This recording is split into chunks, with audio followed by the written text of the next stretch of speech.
Olá, gente! Maravilha poder estar aqui com vocês.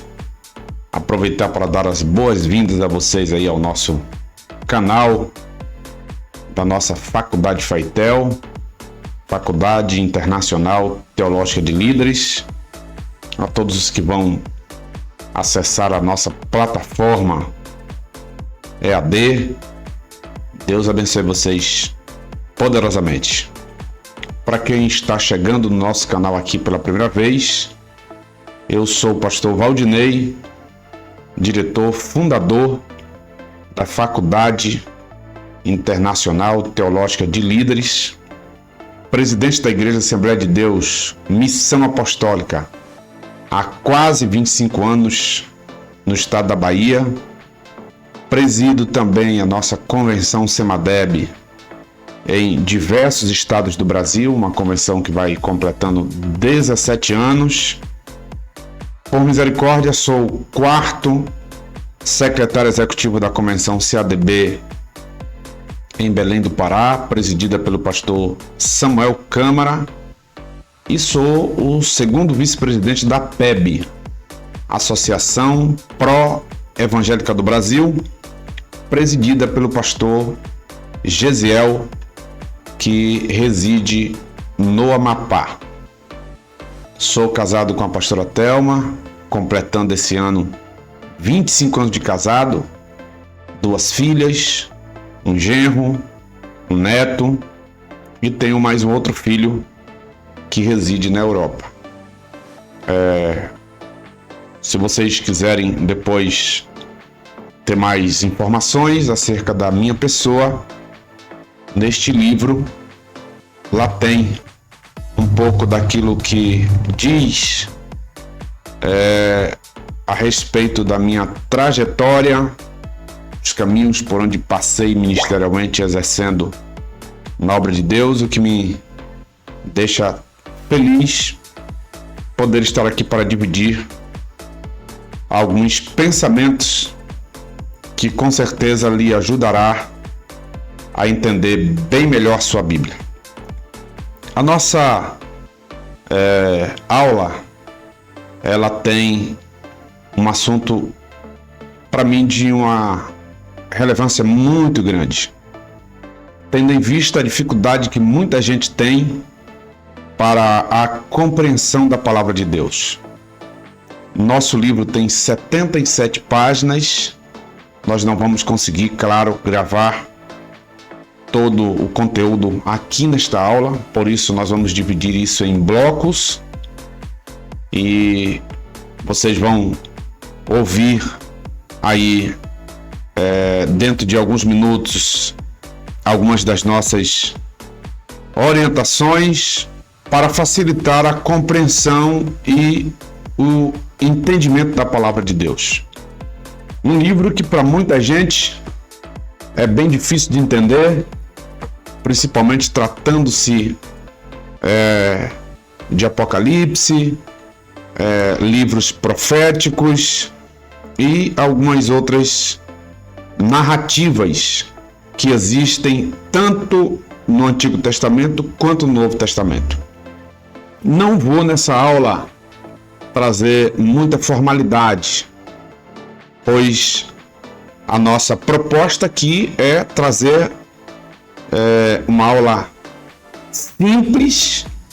Quando eu digo simples, eu vou lhe trazer regras fáceis e não difíceis para a compreensão do texto bíblico ou de textos da Bíblia, tendo em vista que a Bíblia é um livro fácil, em alguns aspectos. Existem alguns textos fáceis de interpretar, até uma criança interpreta, mas existe, com certeza, alguns livros com alguns versos, capítulos bem difíceis de entender, e que se você não tiver uma boa ferramenta, e ferramenta que eu lhe digo é uma boa Bíblia, uma boa concordância, um bom dicionário,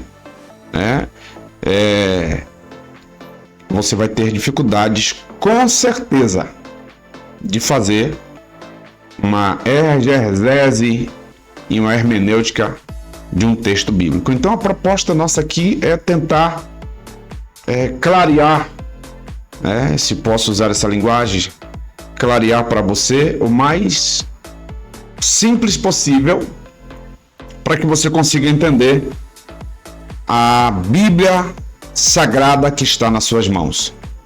Esse vídeo é principalmente para você que é leitor da Bíblia, para você que está correndo para alcançar aí o ministério. Isso não é errado, eu sempre digo que isso é algo bom, pois nós estamos tendo uma dificuldade muito grande na formação de obreiros. Nós temos diversas pessoas que já não querem mais exercer a função ministerial. Na minha época, quando comecei, a gente ficava naquela vontade de querer já ser convidado pelo pastor para ser auxiliar. Nós ansiávamos para sermos auxiliares, pois sabíamos que se chegássemos auxiliares, a tendência de chegarmos ao presbitério, nós não aspirava nem ser pastor, aspirávamos ser presbíteros. Na Assembleia de Deus, na minha época de jovem, nós queríamos ser presbítero. Então, nós já nem sonhávamos em ser pastores, nós queríamos alcançar o cargo de presbíteros. Hoje não, tem muita gente aí queimando etapas. Você chega em algumas igrejas e nós vamos ver aí algumas pessoas com uma dificuldade muito grande com relação à administração, a algumas liturgias da igreja. Alguns têm dificuldade de executar. Obreiros que não sabem sequer apresentar um convidado de honra, obreiros que não sabem fazer uma apresentação de criança, não sabem fazer um culto fúnebre, não sabem fazer uma profissão de fé, de um batismo, e a gente vem vendo diversas coisas. Para esse assunto, ou para estes assuntos de liturgia, eu tenho um outro material. Mas aqui nós vamos falar especificamente sobre a Bíblia Sagrada, Nossa visão aqui é trabalharmos os passos, simples, para entender a sua Bíblia. Para isso, eu tenho um material, um livro nosso e também um e-book que trata justamente desse ponto, que nós estamos aqui dando início nessa aula agora à noite, para vocês que vão assistir já ainda hoje, quem vai assistir aí depois durante o dia, mas eu vejo a necessidade, e já venho trabalhando isso nas nossas igrejas há muitos anos, pois a minha preocupação maior é entregar à igreja um obreiro de qualidade, que não fique por aí pegando mensagens prontas na internet, como a gente usa dizer na igreja, já requentada. Então, você vai perceber que o nosso material vai lhe ajudar na compreensão da palavra de Deus. Então, bem aqui do ladinho, você vai perceber que nós vamos estar com essa ferramenta que vai lhe ajudar poderosamente. Então, eu quero já pedir a você, se possível, depois, se quiser adquirir esse material, vai estar à sua disposição em uma de nossas plataformas, você vai poder adquirir. E se quiser também material físico, nós estamos também já providenciando para reproduzir esse material, para chegar na sua mão, para você ter condições de ter esse material físico, que vai te ajudar muito. E você com certeza vai ajudar outras pessoas a chegar ao nível daquilo que nós, como servo de Deus, precisamos. Então, nossa proposta aqui é entendermos os 10 passos simples para a compreensão da palavra de Deus. Para isso, eu quero antes fazer um breve comentário e com certeza isso vai lhe ajudar, principalmente com relação à interpretação da Bíblia Sagrada. E eu quero fazer uma introdução dizendo o seguinte, né? Nós temos uma roda de amigos, às vezes você encontra, principalmente quem é sedento da Bíblia, a pergunta que não quer calar é: como interpretar um texto bíblico para pregar? Nós vemos aí obreiros, diversas vezes eu sou interpelado por alguns: pastor, como é que eu faço para pregar e tal? Então, uma das perguntas: como interpretar um texto bíblico para pregar? Sem dúvida, essa é uma das perguntas mais feitas por aqueles que desejam pregar a palavra de Deus, principalmente pela primeira vez, pois todos nós sabemos que a primeira vez, como dizem, né, as pernas tremem. Eu lembro de quando tive a minha primeira oportunidade. E já contei na nossa igreja diversas vezes para os aspirantes da pregação.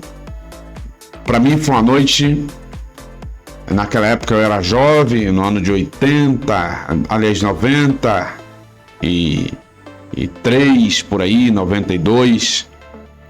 Como diz na Bahia, deu caruara.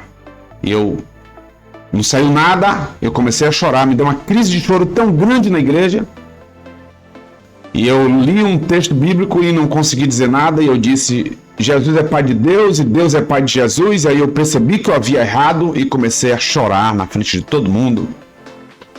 E aí depois eu me situei, não tinha mais o que dizer, o pessoal estava naquela força, me dando força, ajudando, e eu fiz o apelo, e 6 almas aceitaram Jesus. Aí foi o que me confortou, foram as 6 almas, mas na cabeça ficou: Jesus é Pai de Deus e Deus é Pai de Jesus. O texto que eu li foi aquele texto: vinde a mim todos os que estão cansados e oprimidos e eu vos aliviarei. E aí era um culto de jovens, a igreja lotada de jovens. Pensa vergonha para mim que era jovem naquela época. Então, quem vai pregar pela primeira vez, geralmente essa é uma das perguntas que se faz.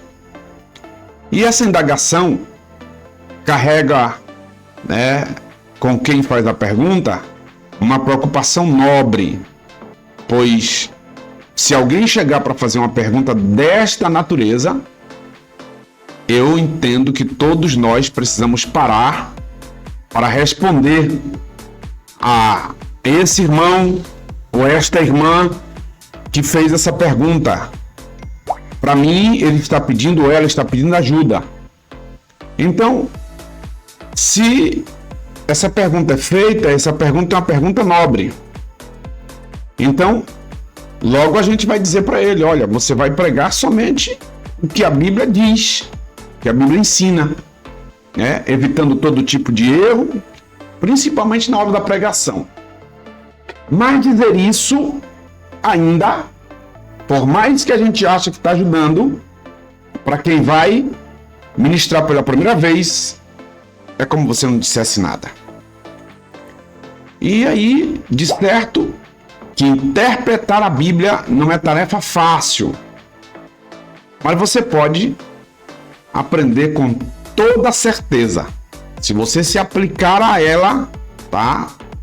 Deus vai abrir a sua mente e você vai conseguir chegar a um nível daquilo que Deus prometeu para você.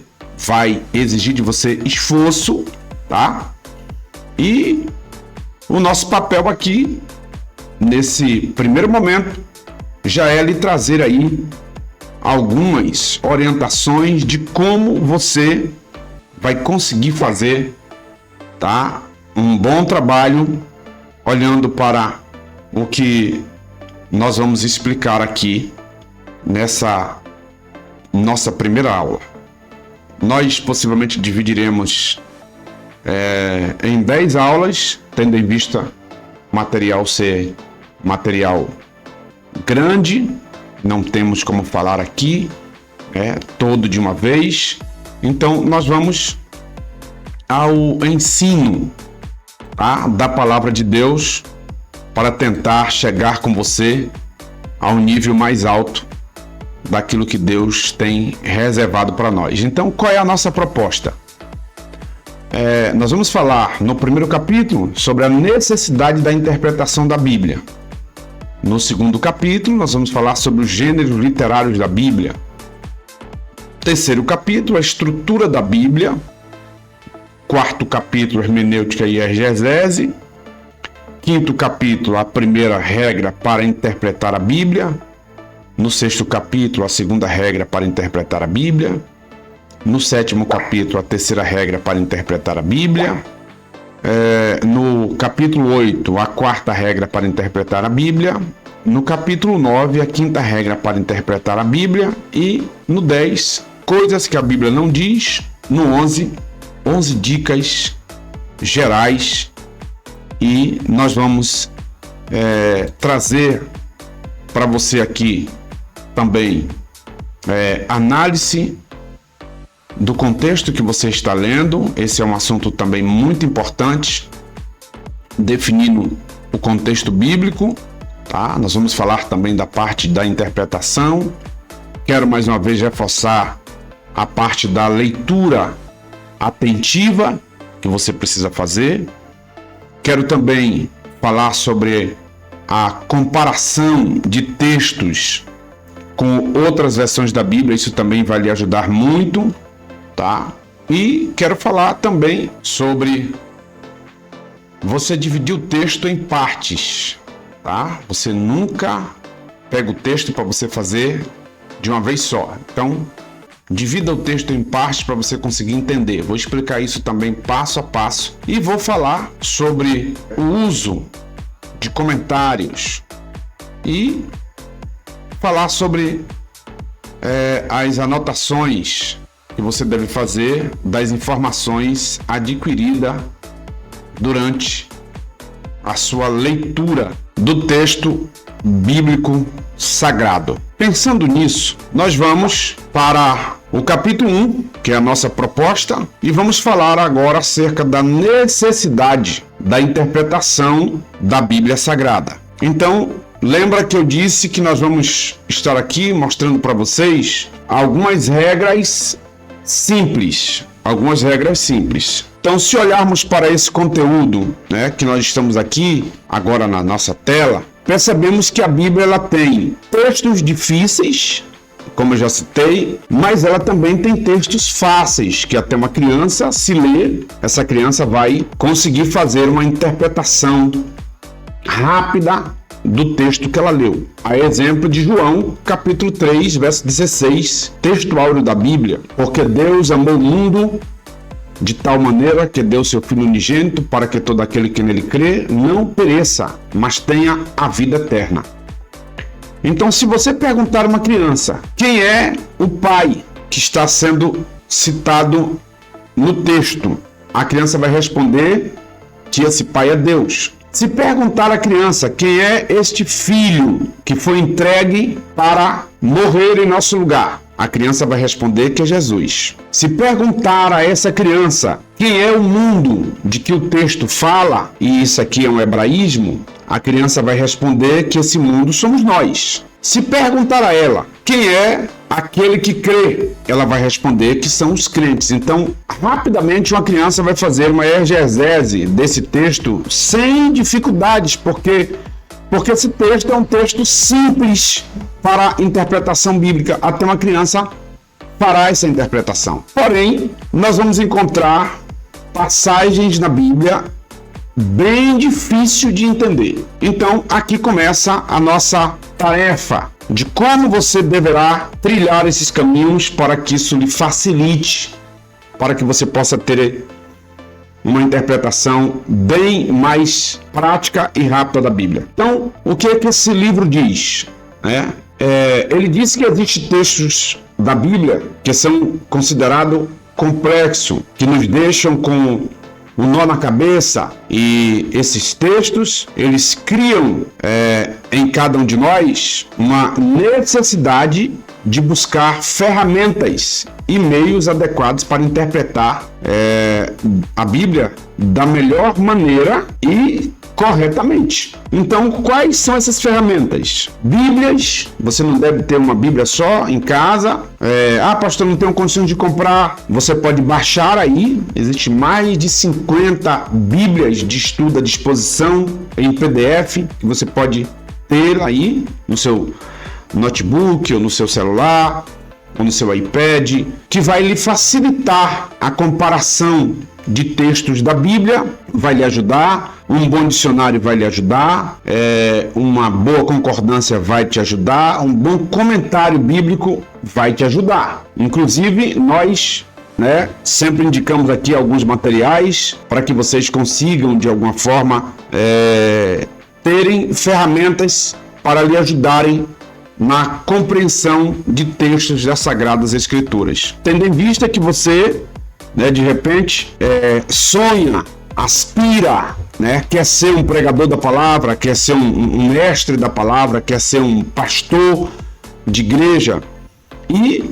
precisa, de fato, mergulhar nesse campo do conhecimento para facilitar a compreensão da palavra de Deus. Então, se você não tiver uma boa ferramenta, você terá uma má interpretação e vai, algumas vezes, fazer das Sagradas Escrituras um caminho para heresias. Daí a gente percebe que existe algumas denominações e essas denominações, elas acabam trazendo aí para o nosso Brasil, os nossos dias, ventos de doutrinas, igrejas com nomenclaturas que você olha para o nome da igreja, de cara você já percebe que existe um erro de interpretação da Bíblia. Então nós precisamos nos preocupar com isso para tentar trazer algo para a igreja sólido, trazer algo com segurança, com firmeza, mostrar para a igreja que você de fato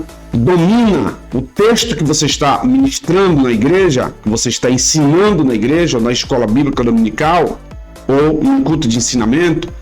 Então eu entendo que muitos de nós precisamos convocar, precisamos principalmente fazer uma investidura nos nossos jovens para orientá-los com relação ao conhecimento das Sagradas Escrituras. Olhou na sua igreja, viu que tem um jovem com vontade de ministrar algo de Deus, chega perto dele e ajuda ele. Eu tenho feito isso aqui com diversos jovens da nossa igreja e, por misericórdia, não tenho tido dificuldades com eles. Então, nós vamos a um texto de Paulo, Paulo escreve e ele dá o exemplo de que nós precisamos tomar cuidado para fazer uma boa interpretação do texto da Bíblia, a ponto de Paulo orientar o jovem Timóteo dizendo, em 2 de Timóteo, capítulo 2, verso 15, procura apresentar-te a Deus aprovado, como obreiro que não tem de que se envergonhar, que maneja bem a palavra da verdade. Manejar bem a palavra da verdade, isso aqui é uma expressão grega. Então, nesse versículo aqui, Paulo está orientando Timóteo que ele deve manejar bem a palavra da verdade, que todos nós sabemos que é a Bíblia. E a pergunta que não quer calar, pastor, então o que é manejar bem quando Paulo diz isso? Quando Paulo diz isso, Paulo está dizendo ao jovem Timóteo que ele deve cortar em linha reta. Ou seja, para compreender a Bíblia, para entender a Bíblia, há uma preocupação em nós de manejar bem. Então, manejar bem significa interpretar de forma reta, interpretar direito, interpretar a Bíblia corretamente. Martinho Lutero dizia, é uma frase dele que diz o seguinte: aquilo que a Bíblia não diz é meramente especulação. Então nós estamos vendo homens dizendo uma série de coisas por aí que não tem apoio em materiais, em eruditos da Bíblia. Então estão dizendo o que querem quando leem alguns textos da Bíblia, formam suas próprias opiniões sem ter base teológica, sem ter base para expressar e até ensinar a igreja. Então, existe aí uma série de aberrações. Então, nós, quando vamos ler a Bíblia, precisamos compreender que existe uma regra para interpretar o texto bíblico. E não precisa ficar inventando nada, irmãos. Não precisa ficar inventando nada. É seguir a regra e a Bíblia vai nos levar ao caminho para a interpretação. Eu sempre digo aos nossos alunos que quando você lê a Bíblia e se depara com a narrativa bíblica, principalmente com relação ao Antigo Testamento, você precisa primeiro parar e analisar que aquele texto foi dito primeiramente para eles, lá e antigamente, na linguagem deles, na cultura deles, na formação deles. Então, ela primeiro foi para eles, para depois ser para nós. Então, algumas coisas que a gente lê, nós precisamos nos transportarmos, nos transliterarmos para lá e antigamente. Então, você já precisa fazer uma leitura da Bíblia já escutando o texto, fazendo uma leitura atentiva do texto. Quando você faz uma leitura atentiva do texto, logo você percebe aonde termina o texto e onde começa o texto. Quem já esteve em outras aulas comigo viram que eu falei sobre a perícope, que são os blocos de texto. Nós precisamos, de alguma forma, entendermos o texto bíblico e lermos atentamente. Então você precisa fazer uma leitura atentiva. Eu tenho uma aula só sobre leitura atentiva. Então, faça pergunta para o texto. Pergunte o texto, o que você quer, e naturalmente você vai começar a descobrir algumas coisas no texto bíblico que vai lhe facilitar a compreensão do texto da Bíblia. O salmista, ele usa o Salmo 119 e o verso de número 18, e ele chega a dizer o seguinte: desvenda os meus olhos para que eu contemple as maravilhas da tua lei. Leia aqui, mais uma vez, é a palavra. Então, o salmista está pedindo que Deus tire a venda dos seus olhos e o ajude a entender o que está escrito na lei, o que está escrito na palavra. Isso mostra que o salmista está buscando em Deus forma certa de interpretar a palavra de Deus de maneira correta. Então, nós precisamos nos preocuparmos em fazer a interpretação do texto bíblico de maneira correta. Nós temos outro exemplo, que é a 2 de Pedro, capítulo de número 3, do verso 15 ao verso 16. Está escrito: tende por salvação a longanimidade de nosso Senhor, como igualmente o nosso amado irmão Paulo vos escreveu, segundo a sabedoria que lhe foi dada ao falar acerca desses assuntos, como de fato costuma fazer em todas as suas epístolas, nas quais há certas coisas difíceis de entender, que os ignorantes e intráveis deturpam, como também deturpam as demais escrituras para a própria destruição deles. Pensa aqui comigo que logo a gente se depara com o texto da Bíblia, onde a Bíblia diz que qualquer um que acrescentar ou tirar um tio desta palavra será arriscado o seu nome do livro da vida.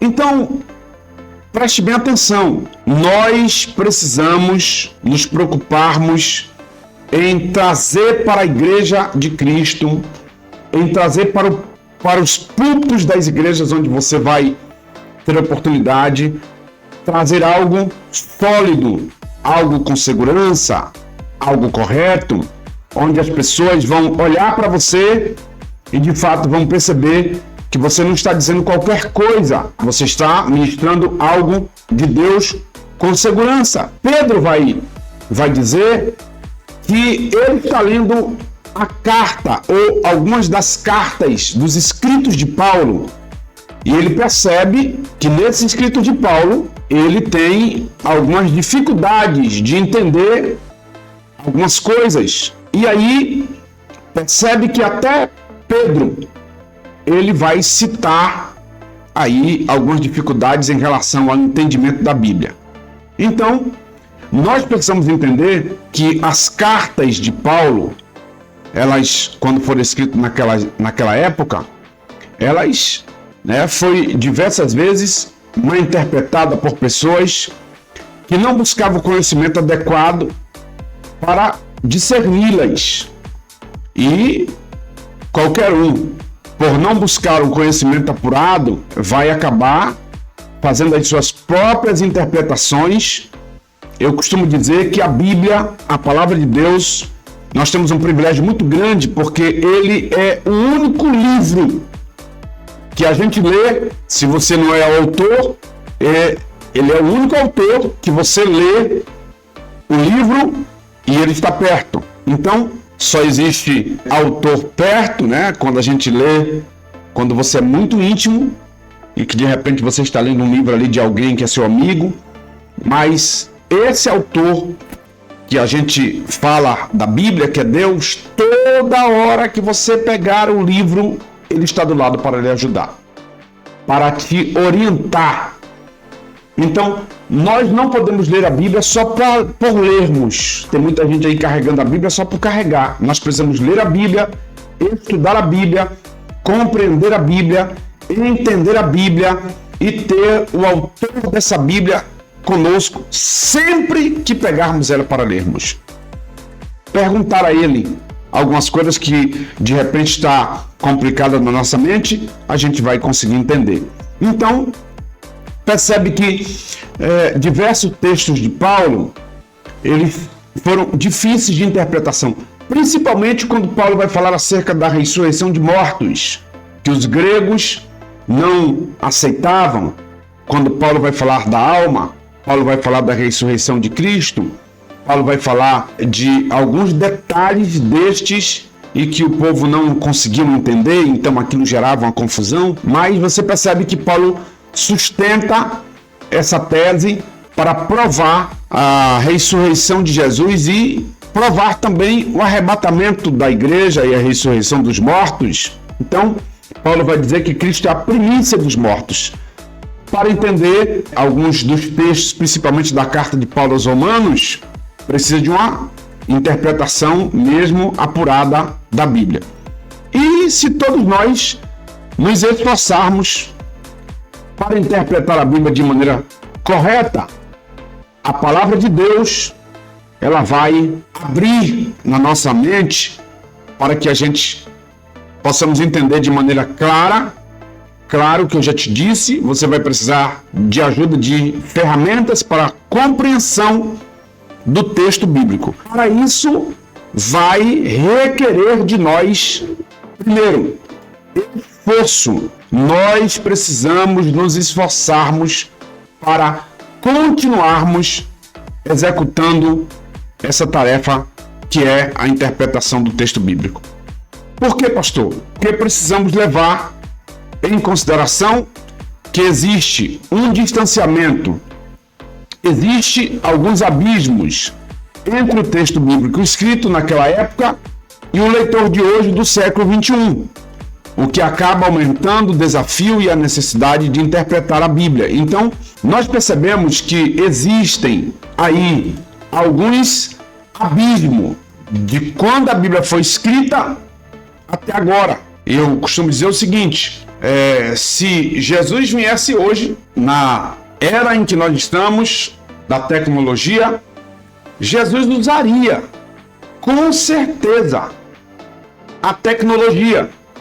Jesus teria um iPhone de última geração, isso é meu pensamento. Jesus teria, com certeza, um iPad Jesus teria, com certeza, um programa de televisão para chegar mais longe à sua palavra, porque a visão seria alcançar todos os moradores da terra. Então, com certeza, na era digital que nós estamos, Jesus não usaria, não, pastor? Claro que ele usaria. Mas, lá naquela época, eles se valeram do que tinha. Então, às vezes, a linguagem é bem complicada. Nós estamos num abismo, primeiro, um abismo temporal. O tempo em que foi escrito a Bíblia. Então, nós vamos para um abismo temporal. Nós estamos há mais de 4.000 anos das primeiras escritas da Bíblia. Mesmo assim, nós vamos encontrar a Bíblia dizendo que ela é inerrante, ela é infalível. Então, nós vamos, já falei numa aula sobre a inerrância da Bíblia Sagrada, falei numa outra fala minha sobre a infalibilidade da Bíblia, ela é infalível. Expliquei que quando nós vamos falar sobre a inerrância da Bíblia, nós vamos precisar pontuar algumas coisas. Exemplo, você precisa entender que com relação à inerrância, não é com relação à Bíblia que nós temos hoje na nossa mão. Porque nós não temos os originais, nós temos cópias. Então, quando a Bíblia fala de inerrância, ela vai falar justamente acerca das primeiras escritas, ou dos primeiros escritos. Então, nós vamos falar dos originais. As cópias que foram feitas, elas sofreram algumas alterações na hora da interpretação, na hora de fazer a transliteração. Alguns copistas, eles podem ter trocado algumas palavras por não ter encontrado devido à época. Lá, algumas palavras já nem existirem mais. Por exemplo, algumas línguas que foram escritas a Bíblia já não existem mais. Se você estudar aí, vocês vão perceber o hebraico que foi escrito hoje sofreram diversas mudanças. Então a gente vai ver que a Bíblia foi escrita em 3 idiomas: hebraico, grego e aramaico. Eu já falei isso numa outra aula nossa sobre essas línguas que a Bíblia foi escrita.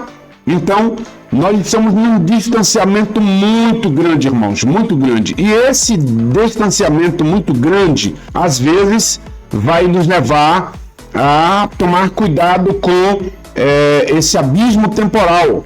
Então, a forma como nós estamos lendo hoje, as mudanças gramaticais, então, mudaram muita coisa. E se a gente pegar aí uma Bíblia hoje, linguagem de hoje, nós vamos ver uma diferença muito grande. Por essa razão é que eu te digo que você precisa ter diversas Bíblias em casa, principalmente Bíblia de estudo, o que vai lhe ajudar a compreender a Bíblia Sagrada. Depois nós temos o abismo cultural. Então, a cultura daquele povo lá, naquela época, daqueles 40 escritores, para a cultura agora de 2021, há uma diferença muito grande. Então, algumas coisas que existem em algumas narrativas bíblicas não se aplica agora. Foi para lá e antigamente. Então já sofreu diversas mudanças que não se aplicam agora. Nós temos aí uma confusão muito grande. Por exemplo, mulher pode falar na igreja, mulher pode ensinar na igreja. Ainda hoje eu fui interpelado com a pergunta de um aluno sobre isso, porque perguntaram para ele no trabalho dele, dizendo que mulher não podia ensinar na igreja. E aí eu tive que mandar para ele alguns textos da Bíblia, inclusive postei em alguns grupos nossos, justamente explicando acerca disso. Então, essa questão do abismo cultural também deve ser analisada quando você for ler um texto bíblico. Então você precisa buscar conhecer a cultura daquela época. Então, quando você lê um texto bíblico, você precisa perguntar o texto. Qual era a cultura? Por que está sendo dito isso aqui no texto? Você precisa fazer uma leitura atentiva do texto. Depois nós temos um abismo linguístico. Esse abismo aqui é justamente o que vai falar acerca das linguagens que foram escritas na Bíblia. O hebraico, o aramaico e o grego. Se nós olharmos o Antigo Testamento, foi escrito em sua maior parte em hebraico. Mas há alguns textos do livro, por exemplo, de Daniel, eu falei aqui na aula passada também, há alguns textos também em Jeremias e em outros livros da Bíblia, que também tem um pouquinho lá de aramaico. Já o Novo Testamento foi escrito em grego, como era a única língua que havia, exceto o livro de Mateus, que alguns estudiosos dizem que o Evangelho de Mateus ele foi escrito em hebraico. Nós percebemos que tanto o Antigo Testamento, se apoiando em cima do que alguns eruditos da Bíblia dizem, que o livro de Mateus foi escrito em hebraico. Então a Bíblia foi escrita originalmente em hebraico, aramaico e em grego. Pastor, qual é o problema? Por que existe esse abismo linguístico aí? Porque se nós olharmos o grego falado hoje, é o grego que não é o grego que foi escrito a Bíblia, porque a Bíblia foi escrita no grego koiné. Esse grego já não existe mais. Ele já morreu, na linguagem popular já morreu, já não existe mais. E nós vamos perceber que há uma mudança muito grande. E aí existe essa questão do abismo. Então, o hebraico que foi escrito a Bíblia, nós vamos perceber que também esse hebraico passou por uma mudança. E nós vamos entender, nós hoje estamos no Brasil, nós vamos entender que muita gente hoje não conhece nada de hebraico, não conhece nada de grego, não conhece nada de aramaico, então assim é bem difícil. Por isso, nós precisamos de ferramentas na nossa linguagem para a compreensão do texto bíblico. Então, nós vamos entender aqui o seguinte, existe uma observação. Antes de tudo é importante entender que a Bíblia é um livro divino e ao mesmo tempo humano.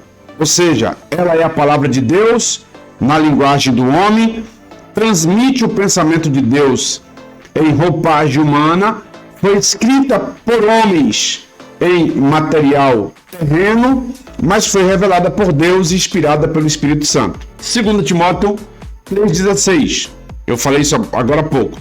Toda a escritura é divinamente inspirada e proveitosa para ensinar, para repreender, para corrigir, para instruir em justiça. Se a Bíblia é um livro divino, sua mensagem é inerrante e infalível, não há erros nela, mas por também ser humana e ter sido escrita em material terreno, seus escritores originais se perderam com o tempo e o que ainda se tem em nossos dias, por provisão de Deus, são as cópias desses originais que foram escritos à mão há séculos atrás e são chamados de manuscritos. Então, foram escritas pelos copistas. Então, nós precisamos entender o seguinte, existe aí diversas versões de Bíblia. Bíblia NVI, Bíblia linguagem de hoje, Bíblia corrigida, Bíblia atualizada, Bíblia Thompson, Bíblia de estudo pentecostal, Bíblia Genebra, diversas Bíblias. Eu, esse dia postei no e-mail dos alunos nossos aqui, 50 versões de Bíblia. Então, quando você for fazer um estudo bíblico para ministrar na igreja, a minha orientação é abra 1, 2, 3, 4, 5 Bíblias se for preciso, no mesmo texto que você quer ler, para você ver a diferença de uma linguagem para outra, que isso já vai lhe ajudar muito. Então, nós vamos ver que alguns autores vão falar e às vezes vai clarear na sua cabeça o texto bíblico. E nós vamos para mais uma dica importante. Se a Bíblia é a mensagem de Deus para nós, é sinal que, para entendê-la, antes de tudo, precisamos pedir a ajuda do Espírito Santo. No decorrer deste book, você aprenderá a como interpretar e entender corretamente a Bíblia. As ferramentas que você precisará usar, eu já falei quais são, né? Bíblias, dicionários, concordâncias, diversos outros. Mas é indispensável que o leitor da Bíblia tenha comunhão com o autor da Bíblia. Então, não abra a Bíblia para estudar sem antes falar com Deus em oração. Ele é o autor da Bíblia. Isso é muito importante, porque é Deus quem vai te dar direção, que vai abrir a sua mente, que vai lhe orientar como você vai compreender aquele texto sagrado que você está passando ali, ou que você vai passar aos irmãos da igreja. O segundo capítulo aqui, e eu vou gravar justamente esses dois, e a gente vai parar para gravar uma outra aula, mas, por exemplo, no capítulo 2, nós vamos falar sobre os gêneros da Bíblia. Aí você vai me perguntar, pastor, o que é gênero? São os diferentes estilos de textos. Você sabe que até os filmes são divididos em gênero. Por exemplo, se você for assistir um filme e alguém perguntar que filme é esse, você vai dizer assim, filme de ação, filme de comédia. E aí, diversos gêneros de um filme vai lhe fazer escolher qual é o gênero de fato que você quer assistir. Então, a Bíblia não é diferente, a Bíblia também tem os gêneros. Então, a Bíblia tem um gênero narrativo, ou seja, são as histórias que são contadas pelos personagens da Bíblia, principalmente no Antigo Testamento. Quando você lê sobre gêneros narrativos, eu dei uma aula também, está gravada, está no nosso canal, sobre narrativas do Antigo Testamento, e eu explico o que é narrativas, quais os 3 princípios da narrativa, como elas se dividem. Eu expliquei tudo isso no outro vídeo, numa outra aula nossa, e vale a pena você ir lá para você entender isso. Falei sobre leitura de contexto. Quando você lê o texto, você precisa perguntar ao texto, principalmente tratando das narrativas do Antigo Testamento. Atentem-se para as narrativas, porque isso te dará uma luz para que você possa compreender melhor o texto bíblico ali por você estudado. Você precisa olhar os personagens. Alguns personagens vão estar numa narrativa bíblica, mas são figuras de linguagens ali. Então você precisa pensar no texto e às vezes se colocar lá naquele texto. Quando você lê uma narrativa do Novo Testamento, uma parábola contada por Jesus, vale a pena você já perguntar o que é uma parábola. Eu já disse isso também numa outra aula, expliquei o que é parábola. Parábola é você se colocar ao lado, ou seja, você está ouvindo a parábola e, naturalmente, quem está contando a parábola para você, você tem que ficar ali perguntando, né? Por isso que o significado de parábola é se colocar ao lado, justamente para você começar a se perguntar aonde é que eu me encaixo nesta parábola. Todas as vezes que Jesus queria falar algo para alguém e trazer aquela pessoa para dentro daquele texto, ele contava uma parábola. Você nunca vai ver Jesus chegando para contar uma parábola assim aleatoriamente. Jesus só contava uma parábola quando alguém lhe fazia uma pergunta. Quando alguém lhe fazia uma pergunta, ele respondia aquela pergunta com uma parábola. Então, você precisa compreender esses aspectos do que a Bíblia tem para nós. Então, preste bem atenção que esse gênero narrativo é importante para quem vai ler a Bíblia. Então, a Bíblia tem diversos gêneros e um deles é o gênero narrativo. Depois, a Bíblia tem gênero musical. A Bíblia também possui gênero musical. A exemplo dos Salmos, Salmo não se lê dizendo, vou ler aqui em Salmo capítulo 1, capítulo 33, capítulo 121. Não, Salmo é uma harpa. Salmo é um cantor cristão. Então, todas as vezes que você lê um salmo, você deve dizer, eu vou ler aqui em Salmo número. E número, por exemplo, vou olhar aqui em Salmo do número 133, verso primeiro, verso segundo.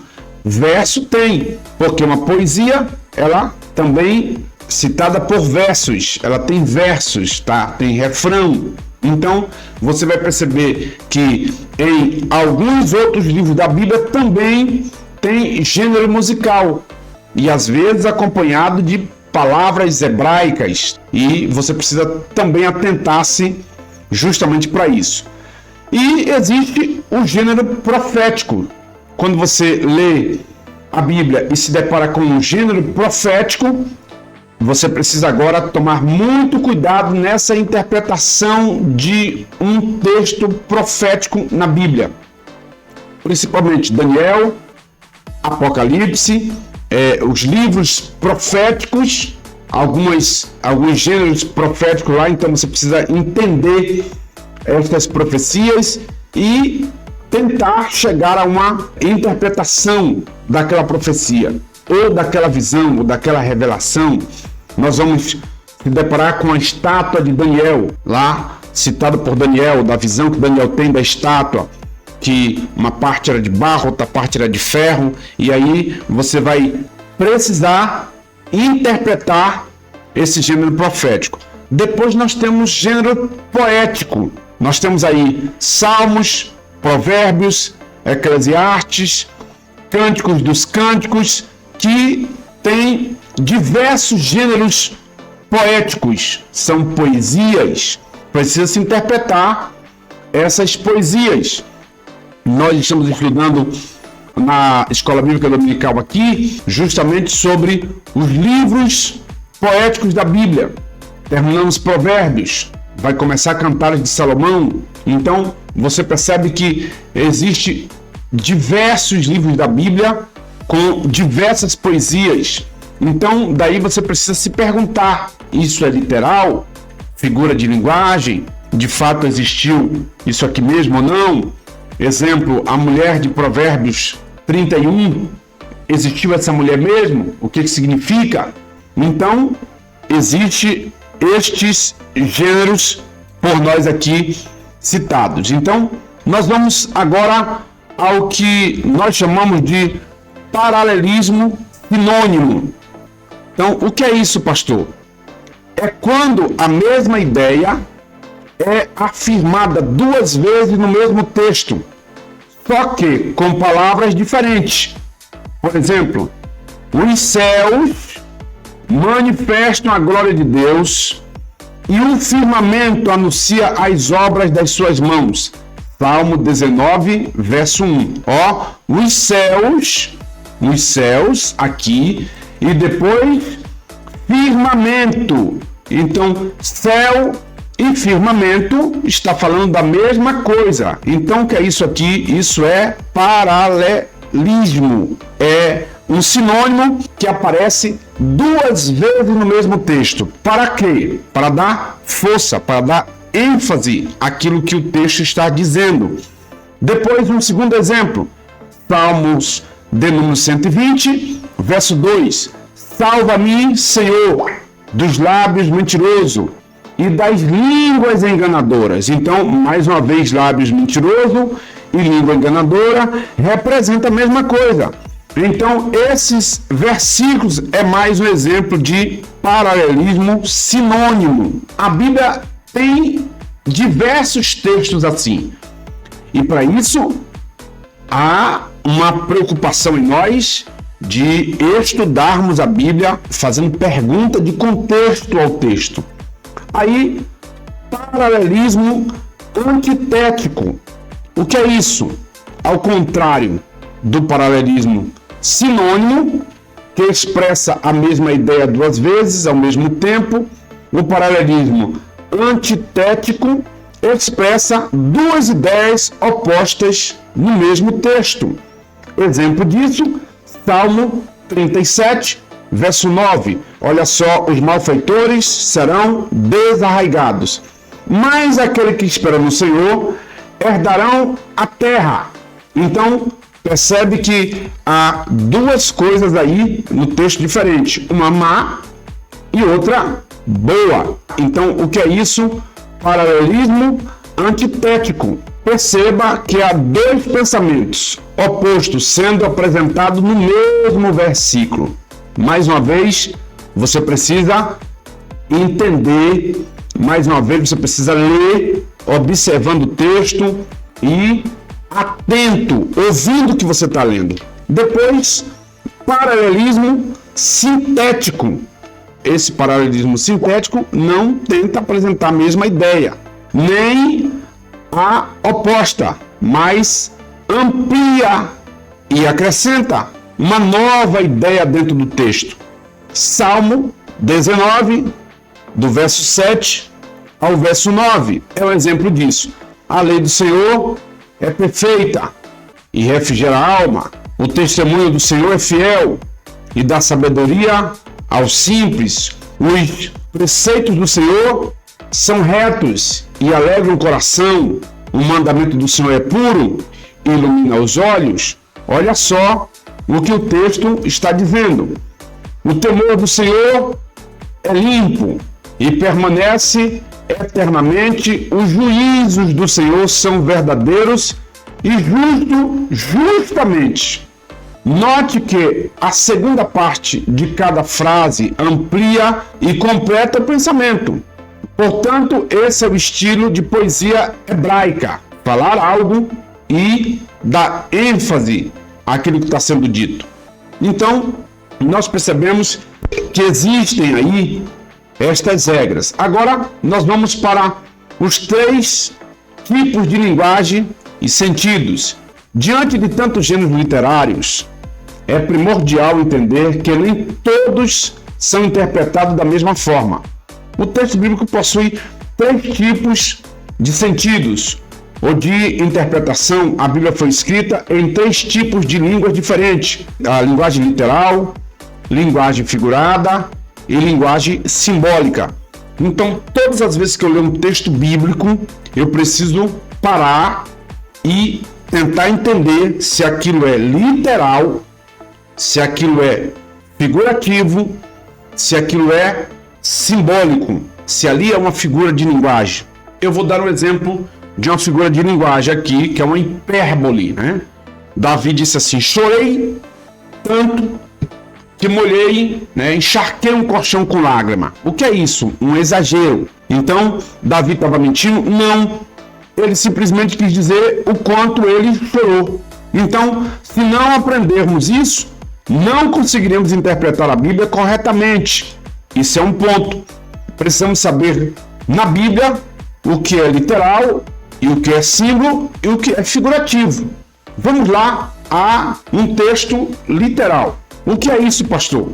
Linguagem literal é o tipo do texto cujo sentido é exatamente aquilo que o texto já está dizendo, quando não tem nenhum outro sentido e o significado do texto já está explícito. Isto é, linguagem literal. O exemplo disso, Êxodo 14, quando a Bíblia diz que o mar vermelho se abriu, não é no sentido figurado. O mar literalmente se abriu. Essa passagem é uma passagem literária. Em Zacarias 9, verso 9 diz: alegra-te muito, ó filha de Sião, exulta, ó filha de Jerusalém, eis que o teu rei virá a ti, justo e salvador, pobre e montado sobre um jumento, sobre um jumentinho, filho de jumenta. Olha só, isso aqui está falando acerca de Cristo, de como Jesus entrou em Jerusalém. Isso aqui é figurativo? Não, isso aqui é literal.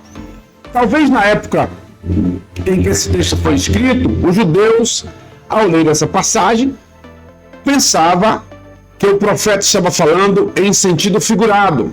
Um rei montado em um jumentinho não tem sentido, o rei tinha que vir numa carruagem, mas o texto de fato fala literalmente acerca da entrada triunfal de Jesus montado num jumentinho em Jerusalém. Isso aqui é um texto literal. Quando a Bíblia diz que Jonas passou 3 dias dentro do peixe, há quem pense que essa história é uma metáfora, que quem escreveu estava falando em sentido figurado, mas não. Jonas literalmente passou 3 dias dentro do ventre do peixe. A ponto disso, o próprio Cristo vem e enfatiza isso quando ele diz que Jonas, de fato, passou 3 dias e 3 noites no ventre do peixe. Então, segunda regra, a linguagem figurada ou figurativa. O que é isso, pastor? Como que se explica essa linguagem figurativa na Bíblia? Mas além da linguagem literal, nós também temos a linguagem figurada, que é quando o texto usa figura de linguagem para falar de algo. Apesar de ser menos frequente, ela está presente na Bíblia. Vamos a alguns exemplos. Quando Jesus diz, eu sou a porta, é literal? Não, porque Jesus não é uma porta. Ele, de fato, não é uma porta. Olhando, né, para ele, a gente não vai ver Jesus como uma porta. Então, isso é uma linguagem figurada. Quando Jesus diz, eu sou o pão da vida, linguagem figurada. Mas aí, por exemplo, quando ele diz, eu sou bom pastor, isso é literal, não é figurada. Quando o texto em Hebreus diz, não endureçais o vosso coração, ele não está falando do órgão que bombeia o sangue ao corpo, mas no sentido figurado. Então, nós vamos ver aí diversos textos na Bíblia que são textos figurados. Quando Jesus diz assim, eu sou o caminho, mais uma vez figurado, ele está apontando lá para o Jardim do Éden. Eu também já falei disso em uma outra aula.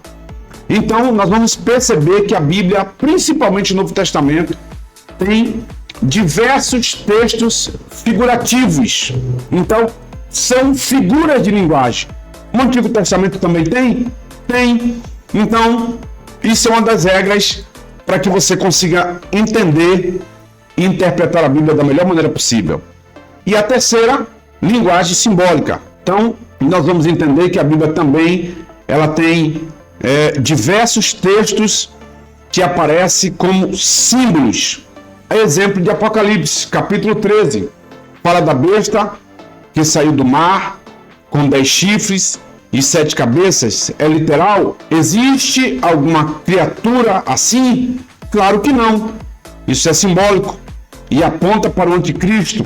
No Apocalipse fala das 7 taças, 7 estrelas, que vai apontar, né, para os 7 pastores, fala dos 7 anjos. Então a gente percebe que Apocalipse tem diversas figuras de linguagem. Vai falar do mar de vidro, vai falar da Nova Jerusalém que desce do céu. Esse foi, inclusive, tema da nossa aula passada. Então, meus irmãos, percebam que se nós seguirmos essas regras citadas na Bíblia Sagrada, vocês não terão dificuldade nenhuma em relação à compreensão daquilo que de fato a Bíblia ela quer dizer para nós. Nesse pensamento, eu digo a vocês, continue aí me acompanhando a gente.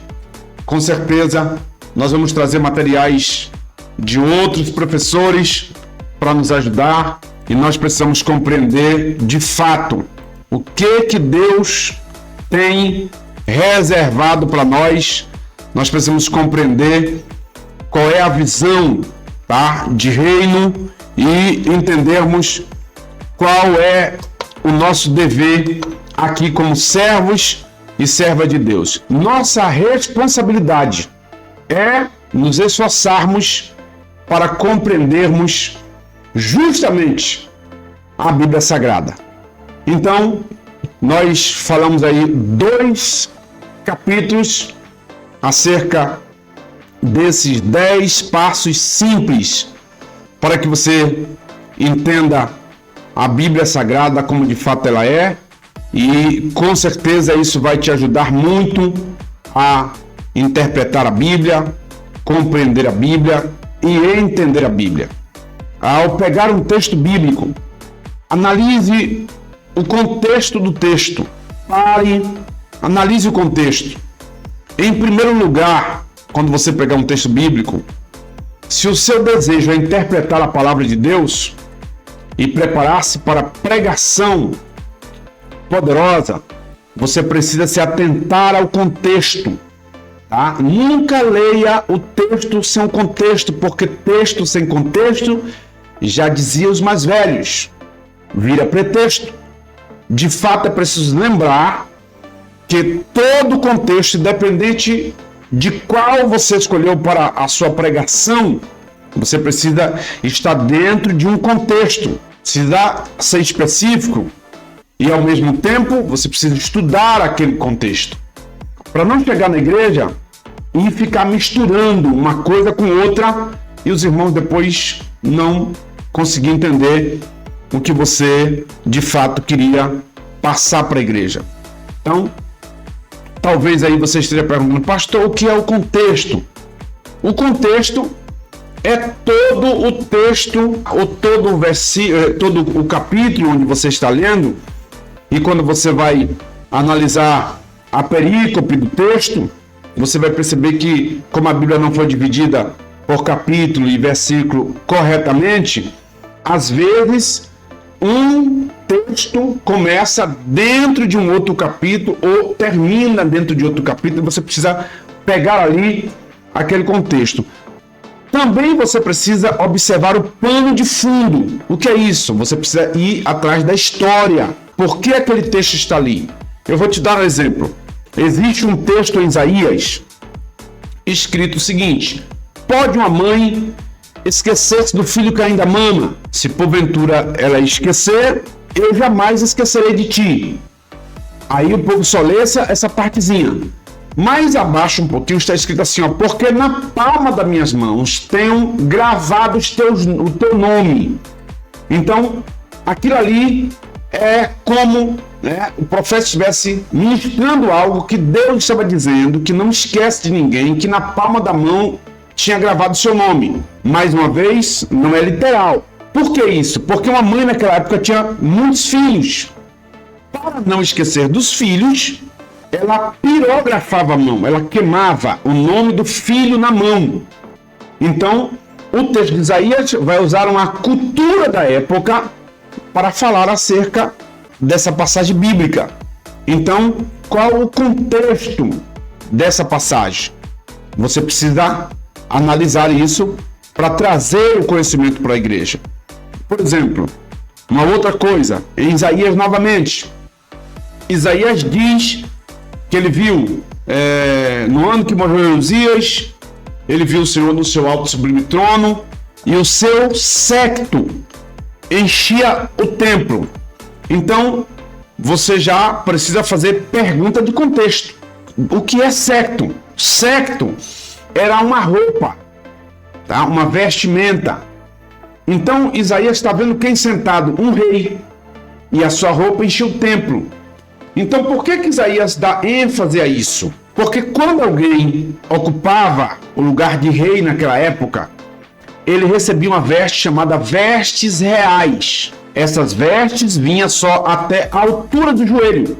Todas as vezes que esse rei saía e ele ia pelejar, e ele ganhava uma guerra, ele trazia de lá um pedaço de pano, e nesse pedaço de pano havia o nome do rei que ele havia ganhado a guerra, e esse pedaço de pano era emendado na sua veste. Então o rei era conhecido, se ele era temido ou não, pelo tamanho da sua veste. Então o rei mais temido na Bíblia, que tinha 185 mil soldados, era Senaqueribe. Então Isaías está dizendo, como se ele dissesse, olha, Senaqueribe tinha uma roupa imensa, ganhou diversas guerras, tinha diversos pedaços de panos aí costurados na sua veste real.